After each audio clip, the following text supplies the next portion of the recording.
Ustaz just nak form perspektif lah kepada orang-orang apa yang mendengar kat luar sana kan.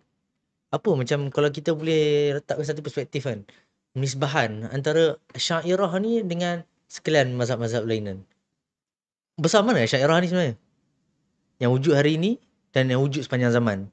Supaya orang faham bahawa bila adanya kritikan ke atas Asy'ariyah, dia bukan kritikan yang kecil. Betul. Dia kritikan ke atas Majoriti tradisi keilmuan umat Islam sepanjang sejarah. Kalau boleh bagi perspektif sikit, apa yang penisbahan lah kalau kita kan.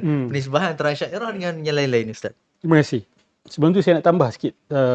Baru-baru ni Muhammad Syamsuddin yang geng kasar, Salafi kasar daripada Saudi tu, dia kata belajar dekat gereja lagi bagus dia belajar dekat Universiti Al-Azhar. Nah, dia cakap statement macam tu. Itu cara mereka pandang Asy'ariyah. So memang betul dia pandang kita ni Jahmi. Tu yang dia, Nawawi, siapa Nawawi? Aku pun baca buku Nawawi. Cakap macam tu tentang Imam Nawawi. Ni geng-geng macam, kita kata macam Mohib punya style. Okay. Lagi satu, Allahumma salli ala Muhammad. Dr. Abdullah Rushdi baru-baru ni keluarkan satu, baru keluar tadi video dia. Soalan dia, adakah Asy'ariyah tu Jahmiyah? Ni ulama Al-Azhar ni yang muda. Kenapa sampai dia kena timbulkan isu ni? Sebab dekat negara Arab pun tengah panas isu ni. Dia duk lontar Asy'ariyah Jahmi.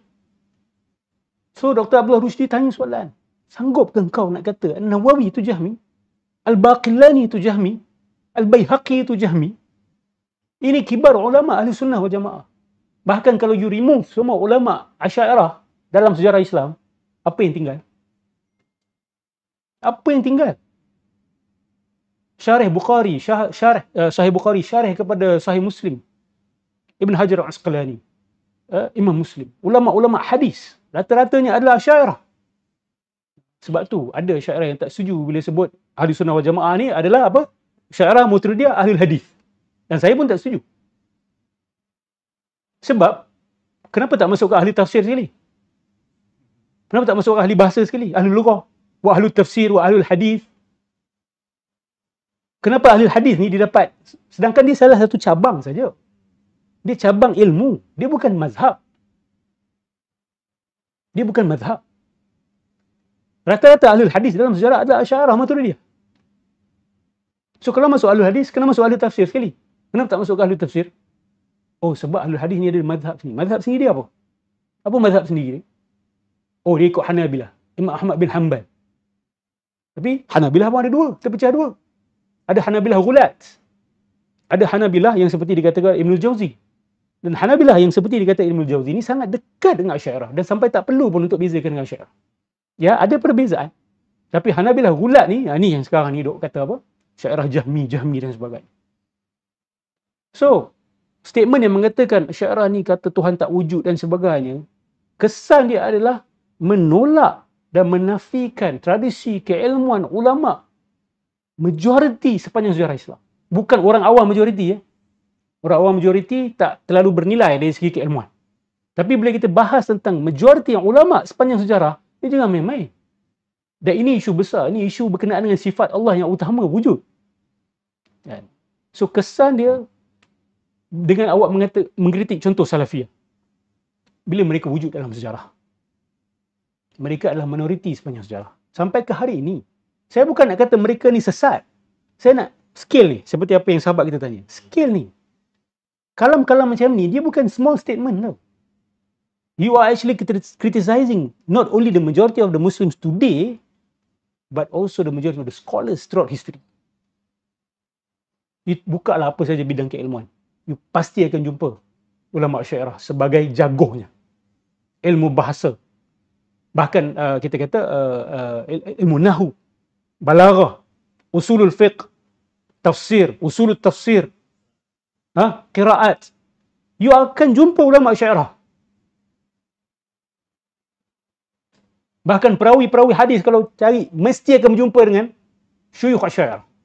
So kalau kata mereka Jahmi, mereka percaya Tuhan itu tidak wujud, fikah ke mereka sebagai perawi hadis? Banyak benda yang nak kena buang. Bukan saja ahli bid'ah dia orang ni, kata Tuhan tak wujud, zat Allah tak ada. La ilaha illallah Muhammadur Rasul. Jahmi yani. Sebab tu sahabat-sahabat yang mungkin tidak faham, dia kata apa sidang kalian duk mengulang benda ni. Tak apa, we will be patient with you. Until you understand. Not we will follow you. No. You should follow what we are saying. You students of knowledge, you listen to what we are saying. Yes, I'm speaking with authority. Kita bukan sombong. You jangan datang kata apa cakap isu ni, cakap isu lain lah. Kan? Ada siap kata, Ustaz, no, balik pada asal. Cerita pasal batiniah. La ilaha illallah Muhammadur Rasulullah.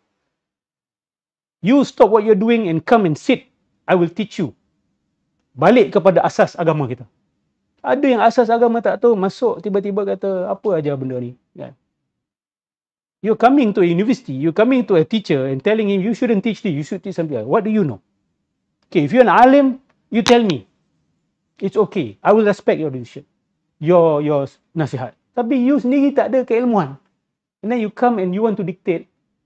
I mean, itu, kalau itu bukan biadab, saya tak tahu apa benda tu. Okay. Kita bukan tak belajar benda ni, kita belajar belasan tahun. Kalau saya baru belajar semalam, then you can come to me and say like that. Kan? Saya sedih kan sebab ini, dia akan beri kesan kepada kita punya pencarian ilmu. Masyarakat kita. Dan ini memang jadi krisis, bukan dalam bidang keilmuan je, dalam semua bidang. Kedoktoran pun sama. Yang tak tahu benda pasal doktor, masuk KKM punya ni, dejal. Yang tak tahu pasal ilmu bahasa, masuk perbahasan profesor-profesor bahasa, kata ni semua merepek, ni semua mengarut. Ini penyakit awam yang buruk sebenarnya. Dan ini akan mengekalkan mereka dalam kebodohan. Yang bukan ahli sejarah, masuk, bila pakar sejarah terus berbincang, dia boleh masuk kata, ni semua tak membawa manfaat. Itu biadab sebenarnya. Sangat biadab. Dan dia tu akan membodohkan orang itu sendiri. Dia akan kekal dalam kebodohan. Orang kini saya suka tanya senang. Awak kerja apa? Saya bawa Grab. Tak ada masalah. Cuba bayangkan saya dictate kepada awak. Grab ni macam mana awak nak kena bekerja. Saya tak tahu apa-apa pasal Grab. Awak ni, awak jangan pergi kawasan ni tak bagus kan. Awak patut keluar pukul 12 pagi kan. Bawa Grab. Dia akan tanya saya, Ustaz pernah bawa Grab ke? Saya tak pernah. Awak akan ambil tak nasihat saya seriously? Sebab tu saya akan tanya dulu. Oh, saya jual sate. Okey. Sekarang ni abang dengar, saya nak cakap pasal sate. Kan? Abang pergi jual sate Arnab dekat TTDI. InsyaAllah jual. InsyaAllah laris. Oh, Ustaz ada experience ke? Tak ada. Saya rasa je. Abang berhenti semua apa yang abang buat ni. Stop. Buat jual tu, buat buka kedai, stop. Pergi buka, jual sate Arnab dekat TTDI. Ataupun jual sate Arnab dekat Kelang. Kenapa Ustaz cakap betul tu? Itu pandangan saya. Dan Ustaz berhenti apa yang, awak berhenti sate-sate lain, buat sate ni saja. Dia akan take saya seriously tak? Bahkan dia akan kata, Ustaz ni biadab lah. Ustaz cakap benda bukan Ustaz ni biadab. Tapi dia tak perasan dia buat benda sama dalam bidang agama. Dan ini agama. Lagi berharga dan bernilai. At least dengar dulu. Kata, saya tak faham apa Ustaz bahas. Tapi tak apalah Ustaz, saya penat dengar. Saya Assalamualaikum dulu. Ini murid yang beradab. Dia cuba, dia tak faham. Dia tinggalkan. Ni dah dengar, dia tak faham benda. Lepas tu, silakan. Tujuan saya tanya soalan tu sebab saya tengok kadang di kalangan orang awam yang mendengar, dia macam dia punya sense of perspektif tu macam dah lari. Dia nampak seolah-olah bila berlakunya perbezaan antara Syairah dengan sebahagian Salafiyah ni, dia nampak macam ini a debate between giants.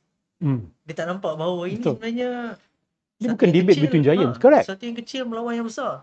Jadi kadang tu tak apalah, kamu Syairah, kamu pegang dengan Syairah. Kami Salafiyah, kami pegang dengan Salafiyah. Kat sini kita berkhilaf. Dia orang awam. Kalau dia asatizah, saya tak kisah sangat lah. Ni dia orang awam kan. Dia boleh kami berkhilaf dengan Syairah. Wah, macam you man. You are challenging a giant sebenarnya. Sahabat-sahabat Salafi ni bila nak kritik Syairah, you are challenging a giant. Kan? You are a midget. I'm sorry to say this. In terms of thought, intellectual thought, midget. Betul. Ini fakta. This is a statement of fact. Yes, you can challenge. You can throw spear at us. Yes, kita tercocok, rasa sakit sana dan sakit sini. But the fact of the matter is, it's not between giants. Okay? Kalau kita nak ambil dari sudut benda yang kita boleh nampak sikit lah kan. Kalau between the four mazhabs, Hambali paling kecil betul tak? Betul. Kan?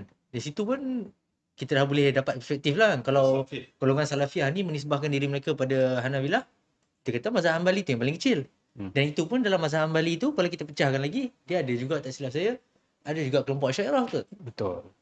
Jadi minority dalam kalangan minority. So have a sense of perspective sikit lah Skill kan. lah kan. You kena tahu the skill that you coming into. Thank you.